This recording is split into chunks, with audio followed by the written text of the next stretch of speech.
High! এই যে গাছটি তোমরা দেখছো, এটি আমি মাত্র ৳২০ দিয়ে কিনে এনেছিলাম। ভিডিওতে যেভাবে দেখছো এইভাবে আমি গাছটি বসিয়েছিলাম। গাছটি বসানোর কিছুদিন পর আস্তে আস্তে গাছের পাতাগুলো পড়ে যেতে থাকে। আমি ভেবেছিলাম পাতা পড়ে হয়তো নতুন পাতা বার হবে, কিন্তু নতুন পাতা বার হয়নি। আমার গাছটি আস্তে আস্তে মারা গেছে।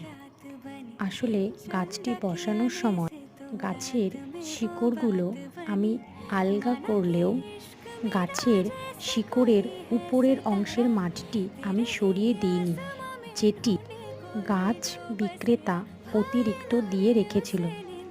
তাই তোমরা যখনই গাছ লাগাবে তখন শিকড় তো আলগা করবেই, তার সাথে খেয়াল রাখবে ডাল যেন মাটিতে না লেগে থাকে।